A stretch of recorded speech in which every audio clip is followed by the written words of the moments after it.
মানুষ তো অনেকে অনেক কথা বলবে। মামুনের গার্লফ্রেন্ড, মামুনের বয়স অনেক ছোট, আমার বয়স অনেক বড়, আমার দুটো বাচ্চা আছে। লায়লা আপু যেটা ছিল যে ওনার লাইফ পার্টনার হিসেবে যেভাবে ওকে আগায় রাখার দরকার সেভাবে করেছে। আমি আসলে মামুনকে নিয়ে আর আজকে মামুনকে নিয়ে আমি আর কখনোই কোনো ইন্টারভিউ দিব না। মামুনের সাথে আমি নিজেও আসলে অনেক ডিসঅ্যাপয়েন্টেড, কারণ আমার আজকে একটা ইভেন্ট, মামুনকে নিয়ে আমি এত ফাইট করি, এত আমার কথা শুনতে হয়, সে আজকের ইভেন্ট মামুন নাই।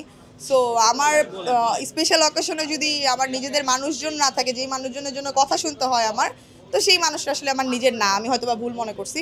সো মামুনরে নিয়ে আমি আর কখনো কোনো কথা বলবো না, আমার আপনারা কেউ আর দেখতেও পারবেন না। অবশ্যই দূর দূরান্তর মানুষরা আজকে নিজেদের ফ্রাইডে ফ্যামিলি টাইম থাকে, তারপর সবাই আসতেছে আসবে, বাট দেখেন মামুনের জন্য এত কথা, আপনি নিজেও মামুনের কথা জিজ্ঞেস করেন, মামুন আজকে নাই, সো আমি ওরা নিয়ে আর কথা বলতে চাই না।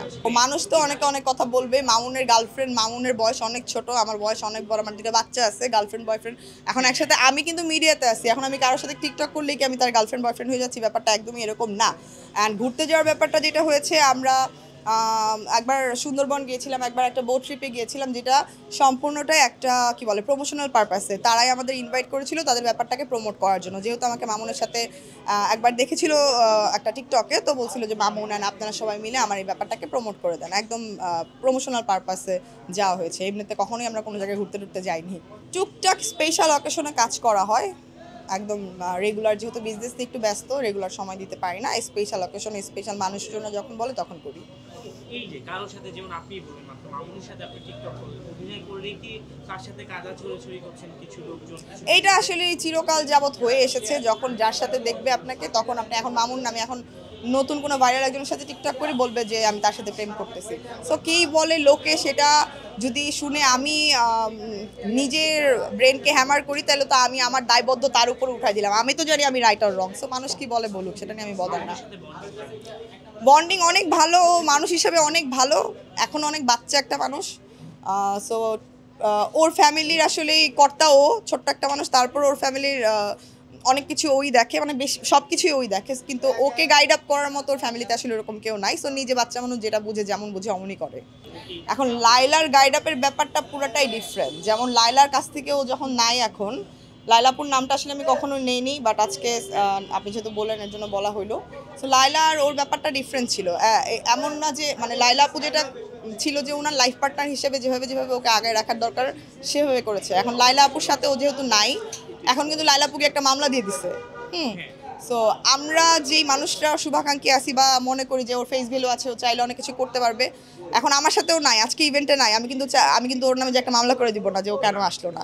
সো আপুর গাইড আপ আর আমরা যারা আছি, মাসুদ ভাই আছে, আমরা আছি, আরও যারা আছে তার শুভাকাঙ্ক্ষী, আমরা চেষ্টা করব ভালো কিছু বলার। শুনলে ও শুনবে, না শুনলে তো কিছু করার নাই। সবাই 15-20 বছরের বিয়ের রিলেশনশিপ, বাচ্চা সহ রিলেশনশিপও কিন্তু মানুষের ডিভোর্স হয়। তো এখন তারা যে তোর মিউচুয়ালি একটা ব্যাপারে যায়, সে কাদা ছড়াছড়ি যারা না করে তারাই তো আসলে বুদ্ধিমান মানুষ, যে না আমাদের রিলেশন মিউচুয়ালি আন্ডারস্ট্যান্ডিংয়ের মাধ্যমে আমরা শেষ করে দিচ্ছি।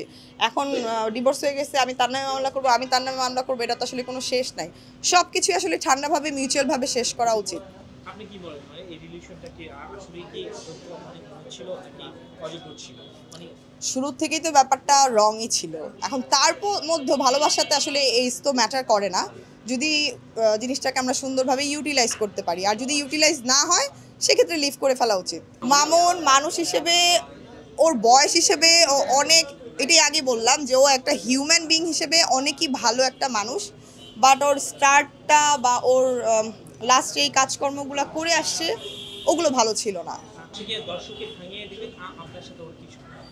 আমার সাথে ওর কোনো সম্পর্কই নাই, ও একটা ছোট্ট মানুষ, ছোট ভাইয়ের মতো হিসেবে, তার থেকে বড় কথা যে বললাম ভালো একটা মানুষ। ওর সাথে যখন ক্লোজলি মিশবেন তখন বুঝবেন, একটা মানুষ থাকে না সার্কেল, আপনি বসলে আড্ডা মারতে ভালো লাগবে, ও অনেক হাসাইতে পছন্দ করে, এন্টারটেইনমেন্ট একটা বাচ্চা। সো এটাই, আমার সাথে ওর অন্য রকম কোনো ধরনের কোনো সম্পর্ক নেই, কোনো জীবনে কখনো দেখবেনও না আপনার যে কোনো সম্পর্ক কখনো হয়েছে। আমার একটা পেজ আছে, আমার একটা বিজনেস প্রতিষ্ঠান আছে, যেটা হচ্ছে মেয়েদের জন্য। সো আমার বিজনেসের এখানে সবাই বলে ছেলেদের জন্য কেন কিছু না। সো ছেলেদের কথা চিন্তা করে মাথায় রেখে ছেলেদের জন্য এই উদ্যোগ। আমার এই বিজনেস প্রতিষ্ঠানটা হচ্ছে অ্যাকচুয়ালি আমার আরও ভাইদের নিয়ে, যে ভাইরা আসো কাজ করো, তোমরা ছেলেদের ব্যাপারটা দেখো, আমি মার্কেটিং ব্যাপারটা পুরোটা দেখতেছি। আমার এই বিজনেসের নাম হচ্ছে S3 লাইফস্টাইল। লাইক আমার নাম সাদিয়া, আরও যেই ভাইয়ারা আছে তাদের 3 আর কি দিয়ে দিয়েছি পাশে। তো এটার আজকে গ্র্যান্ড ওপেনিং, একটা সবাই মিলে সুন্দর করে গেট টুগেদার করে এটার ওপেনিং করতেছে।